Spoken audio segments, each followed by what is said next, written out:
Hi guys! Inspector Vlog. So, ito na nga yung sinasabi kong meron akong share sa inyo. Okay. Pakita ko muna yung yung pinaka-description po ng box. Okay. Napansin nyo, pwede po siya pan travel. Then, pwede sa campsite. Easy to carry to. Then, maliit lang po siya. Kaya po imagine, hindi gano'ng kaliit. Then, pwede na po dikit sa mga bike kasi meron po siyang magnet. Okay, ayun po yung size niya. 72 by 44 by 25 cm. So, product weight niya is 81 grams. Okay. Kasi maliit lang talaga. Okay. Ito po, meron po siyang red and blue na light na naro-rotate po yung lamp niya. Battery level display. Maliit na maliit po. May pong clip sa likod and as usual may multiple light modes. Ito po guys. Ayan. Owl. Working lamp. Okay. So, let's try to open this one. Actually, na pre-charge ko na po siya. And then, kasama po rito. Kahit na manayo. Kung gaano po siya kaliit. Sorry guys actually kakalinis ko lang ng kwarto pansin nyo marumi-ruming kamay ko. So yan po. Okay, ito po siya. Gano'n siya kalit, gano'n din po kalit yung manual niya. Ayan po, diba? Liit. Kasi alam niyo naman mga product ngayon. Ayan po, may kasama na po siyang USB then Type-C. A good thing guys yung Type-C na kasama niya, maganda-ganda po yung cable. Kasi pag ibigay guys, usually makikita niyo is yung parang pinaka-white, yung maikli lang malipis. So medyo hindi ganoon kaganda. Ito po isa, mapapansin pag hinawakan makapal. Yan yung good thing, kaganda. Hindi yung ordinary na bibili natin na kasama isa sobrang lipis. So magandang kable naman po siya.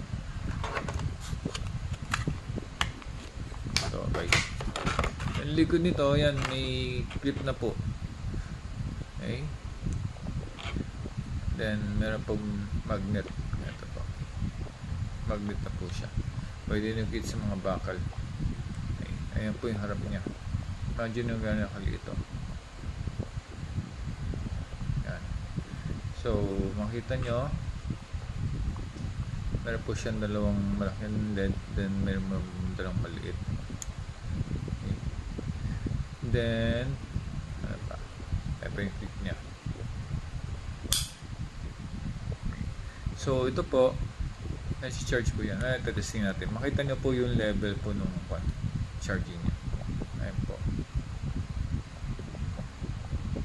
Type-C na po yan. So, sisil lang natin let. Ayan, flat naman siya. So, professional po ito. So, press. Ayan, kita nyo. Itapat na nga natin konti. Okay. So, ayan, nakita nyo. Tuloy yun po, indicator na po ng relay natin. Yung battery level. Na-charge ko na po siya eh.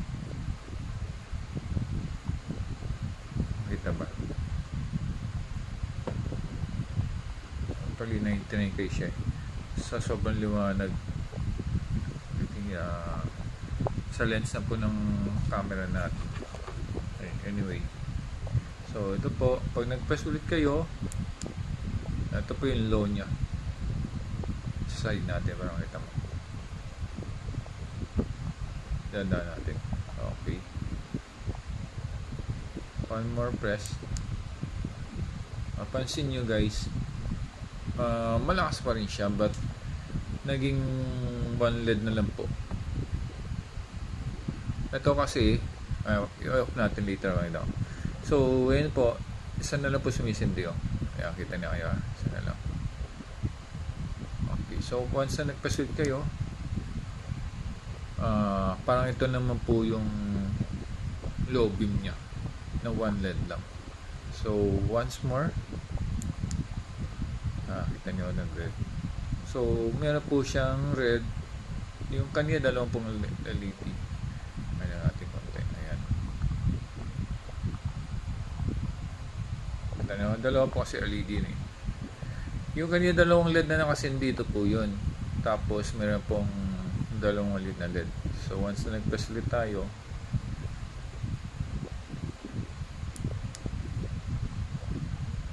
so, lalayo lang natin konti.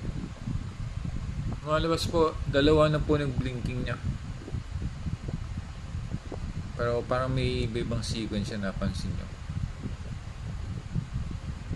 Oh, wala pa pinipindon. Nagsabay po siya. Alternate. Baba natin, parang di po kayo masilaw yung gusto. Nag-alternate po ngayon. Then, stroke the same time. Alternate medyo mabilis. Then i-press na po ulit, off na siya. Okay, once more. Ayun, dalawa po yung ano niya. So once more, dalawa po kasi yan. Pero pansin nyo guys, medyo parang mabilis malobat. Yeah, naging 97 kagad.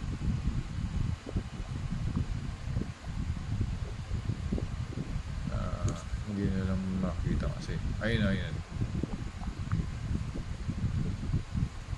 So once nag-press ulit kayo, low, single low, stroke. Okay, saka isa siguro steady daw stroke. Oh. Okay. Oh. Then good thing po nito, pwede po siyang rotate. Kanina from here, 2, 3, 4, 5, 6, 7, 8. So kung imagine nyo kanina nakatap, umikot po pag so hanggang one side lang. So yan siguro pwede rin dikit ng nakaipit at pababa. Then kung inikot nyo, maybe straight po siya. So depende po sa usage nyo. Okay. So actually chinek ko na to Shopee. Kayo po kung tingin nyo worth it, but may nakita pa ako isang klase nito eh. Tatry natin i-check ulit, then iabangan nyo sa next natin, upload natin. Siguro tignan ko rin yun, then compare natin. Okay. Worth it ba? Ito nasa range po ito ng around 1,005. So kung interested kayo, hindi po ako nagbebenta, but I can share the link. So mayot lang siya, pwede yung lagay sa mga bag, sa bulsa, para in case of emergency. Or kung nagmamotor kayo, diba? Ay, it's a good one. Okay? But, hindi lang natin alam kung mabilis ba siyang malobat or what. Ayun, may steady para siya. Diba? Depende siguro sa mode. Ayan, change. Pagkat natin, para makita lang.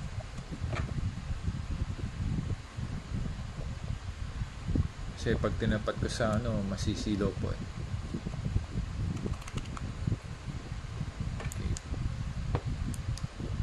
Okay. Try lang natin ay off yung light. Tignan natin kung okay po siya. Ito second guys.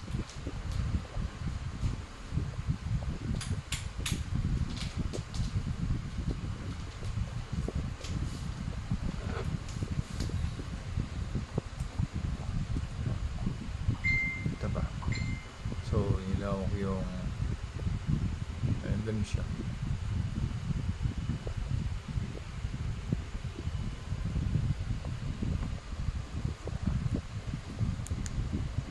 Ito yung low niya.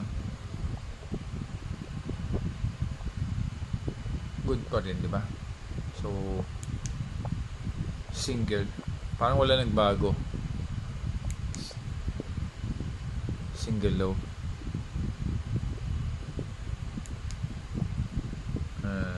Steady. Tingnan naman ako. Then press natin ulit.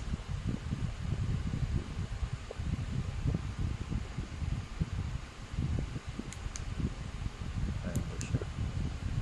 I-on ko lang ulit. So yan na guys. Ay, wait lang guys.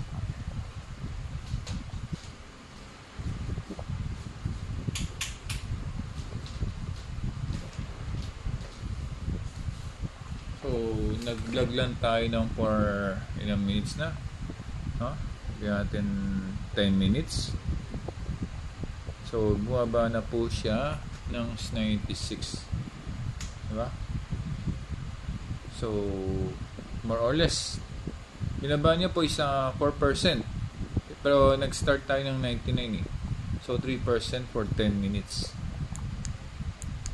So, approximate 1% is 3 minutes. Tama ba ako? Oh? 3 minutes. So, I think you can use it 1.5 hours.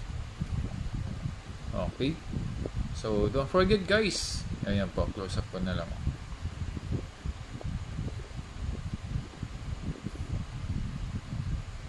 Para may ano kayo, may idea. In case of emergency lang naman. It's a good thing, right? Yung alam, medyo pricey siya. But meron pang isang mas mura na sa 1,000.